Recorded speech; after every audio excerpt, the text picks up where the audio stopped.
भारत में आतंकी घुस गए दर्शकों, और इनकी तस्वीर मैं आपको दिखा रहा हूं। यह खबर आपको अलर्ट करने वाली है, आपको जरूर देखना चाहिए। तस्वीर दिखाइए, ये देखिए, पाकिस्तान ने हसनैन अली को भेजा है, इसके साथ आया है आदिल हुसैन और मोहम्मद उस्मान। ये तीनों आतंकी, आप इनकी तस्वीर देखिए, ये पाकिस्तान से भारत में हमला करने के लिए दाखिल हुए हैं।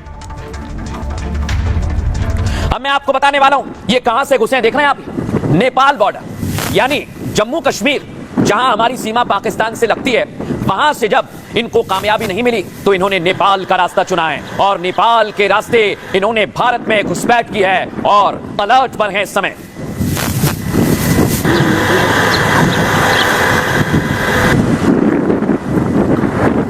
ये नेपाल बॉर्डर आपने देखा। अब मैं आपको दिखाता हूं, चेकिंग बढ़ा दी गई है। जैसे ही खबर मिली कि आतंकी आ गए, ये इंडिया नेपाल की बॉर्डर है और यहां पर चेकिंग हो रही है, लेकिन सवाल यही कि आखिर इतनी चेकिंग के बावजूद अंदर दाखिल कैसे हो गए।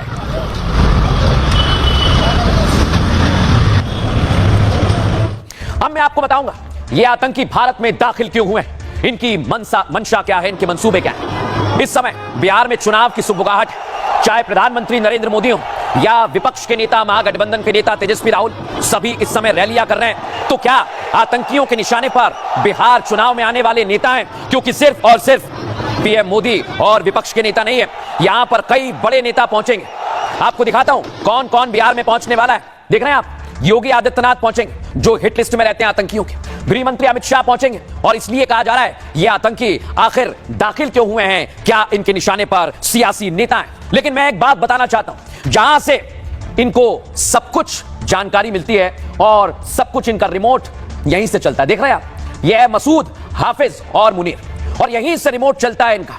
और इसलिए मैं कह रहा हूं, जब ऑपरेशन सिंदूर में आतंकियों को हमने ठोका तो इनके आका बिलबिलाने लगे, और अब ये भारत में हमले का प्लान बना रहे हैं। दिखाता हूं आपको।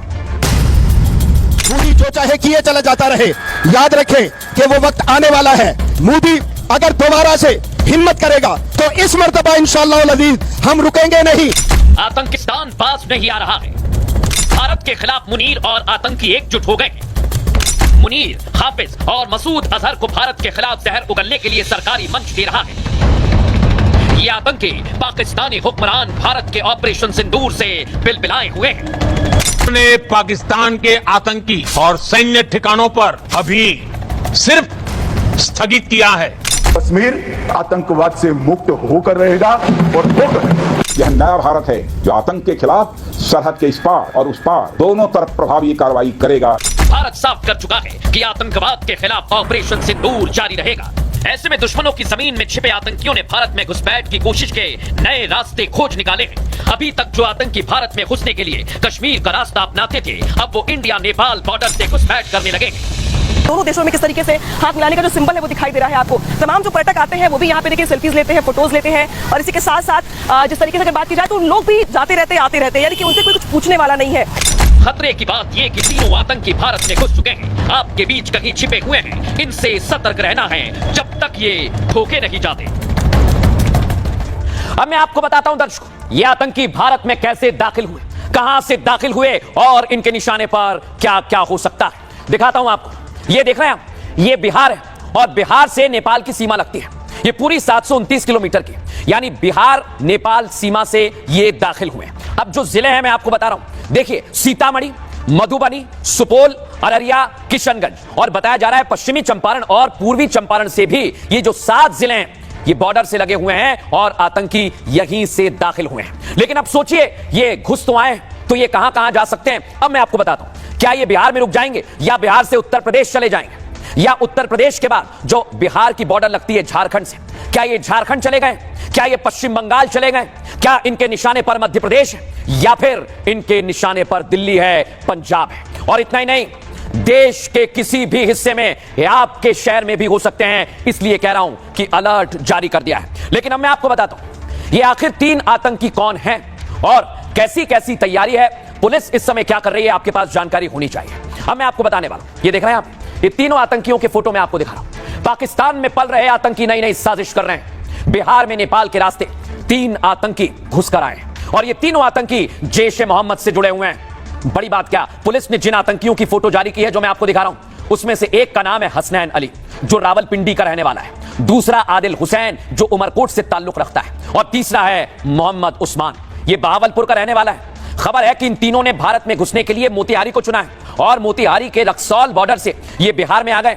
ये आतंकी अभी भी भारत में ही हैं, जो हमारे और आपके लिए बहुत बड़ा खतरा है। दर्शकों, मैं बता रहा हूं आपको। ऐसे में बिहार पुलिस मुख्यालय में देखिए अलर्ट पर है, नजर रखी जा रही है। सभी जिलों को खुफिया तंत्र को एक्टिव करने के लिए कहा गया। इनपुट जुटाने और संदिग्धों पर कड़ी नजर रखने के आदेश भी दे दिए गए। अब आप सोचिए, अगर ये बिहार में आ गए, बिहार में क्या हो रहा है। हमारे सहयोगी प्रकाश की रिपोर्ट आपको दिखाते हैं। बिहार के बॉर्डर पर जो नेपाल से जुड़ा हुआ इलाका है वो लगभग 1600 से 1800 किलोमीटर का है, जो कि पोरस बॉर्डर है और सेफ गेटवे है आतंकवादियों के लिए, क्योंकि उसी बॉर्डर से मान लीजिए काठमांडू से आते हैं और बिहार में प्रवेश करना बिल्कुल आसान है, क्योंकि इधर से उधर लोग आते जाते रहते हैं। और हमने देखा है कि बिहार के पश्चिम चंपारण के जंगल में, इनफैक्ट नेपाल के बॉर्डर में, यासीन बतकल को बिहार पुलिस ने ही आईबी के इनपुट पर, बिहार आईबी के इनपुट पर 2012-13 में गिरफ्तार किया था। और कई ऐसे आतंकवादियों की गिरफ्तारी दरभंगा मॉड्यूल जैसे पहले चलता था और स्लीपर सेल्स भी चलते थे आज से 15-20 साल पहले। तो इस तरह की घटनाएं हुई हैं, तो इससे इंकार नहीं किया जा सकता है कि कोई आतंकवादी घुस आया हो बिहार में। अब मैं आपको जो दिखाने वाला हूं वो आपके लिए बड़ा जरूरी है, क्योंकि अगर ये आतंकी आपके आसपास कहीं हुए तो क्या होगा। इसलिए इनकी तस्वीर दिखाता हूं। ये इनके आई कार्ड है और ये हमने एआई से तस्वीर को साफ किया है। दर्शकों, ये फुल फ्रेम आप तस्वीर देखिए। इस पर इनाम भी घोषित किया गया है। इसका नाम है हसनैन अली। ये पहला आतंकी हुआ। अब मैं आपको दूसरी तस्वीर दिखाता हूं। दूसरी तस्वीर है आदिल हुसैन की। ये आप देखिए, ये है आदिल हुसैन। ये आदिल हुसैन जो है ये भी साथ में आया है, उमरकोट का रहने वाला है। और अब मैं आपको दिखाता हूं तीसरी तस्वीर। तीसरी तस्वीर है मोहम्मद उस्मान। ये बहावलपुर का रहने वाला है और इस पर भी इनाम घोषित किया गया है। लेकिन अभी आपने देखा पहलगाम का हमला हुआ है। अब मैं आपको बताने वाला हूं, इन आतंकियों ने पहलगाम का मॉड्यूल अपनाया है। ये कैसा मॉड्यूल है, आइए जरा दिखाता हूं। खबर है कि भारत में इनकी घुसपैठ को 1 हफ्ता हो गया है। सोचिए जरा, जैश के तीनों आतंकी अगस्त के दूसरे हफ्ते में काठमांडू पहुंचे।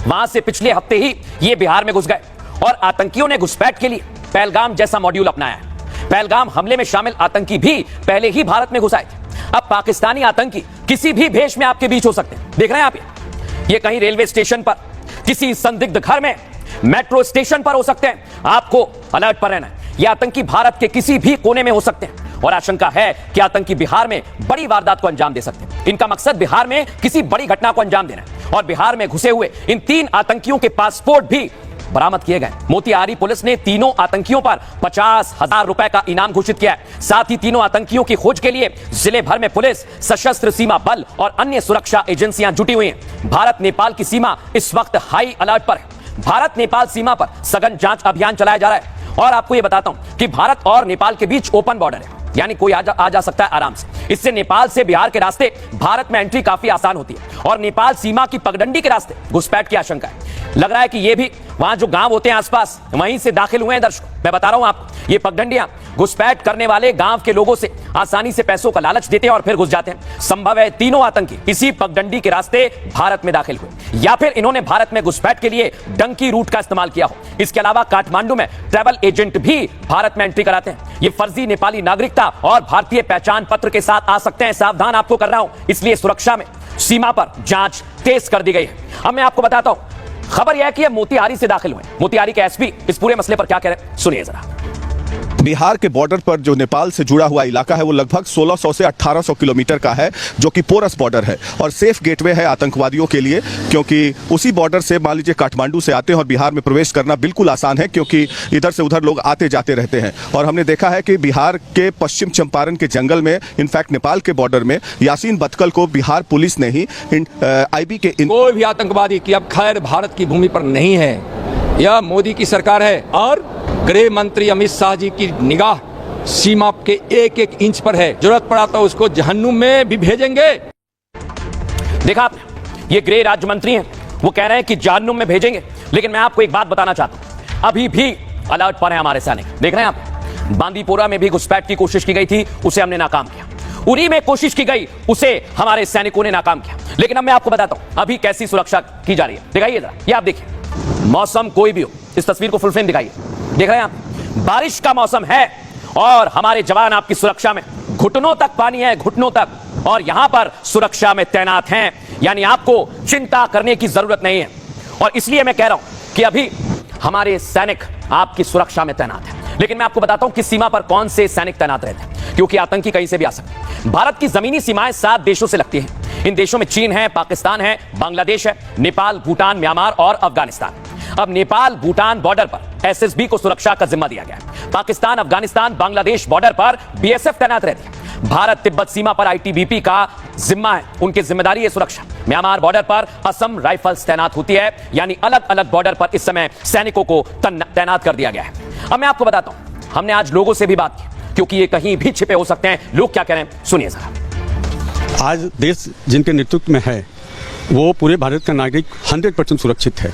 अगर वो आतंकवादी घुसा है तो आप देखे होंगे ऑपरेशन महादेव, उसके अंतर्गत ये 3 क्या 50 भी घुसेंगे तो जमीन खोद करके निकाल करके उसको सजा देने का काम देने वाले के हाथ में आज देश है। ऐसा हम लोगों को कभी सोचना भी नहीं पड़ता है कि कोई घुसपैठिया में कोई हमारा कुछ बिगाड़ के जाएंगे, और उनका कभी बिगाड़ना सफल भी नहीं होगा, क्योंकि हमारा देश का आज गृह मंत्री जो अमित शाह जी काम कर रहे हैं, देश में किस तरह से गृह मंत्री का कार्यभार संभाल रहे हैं, माननीय नरेंद्र मोदी जी, राजनाथ सिंह जी किस तरह देश की सुरक्षा करवा रहे हैं, तो हम लोगों को क्या सोचना पड़ेगा। शासन महकमा हरकत में आ गया है और हमें उम्मीद है कि इस सरकार में एक्शन होते देरी नहीं लगता है और इसे यहाँ के आम आवाम को डरने की आवश्यकता नहीं है।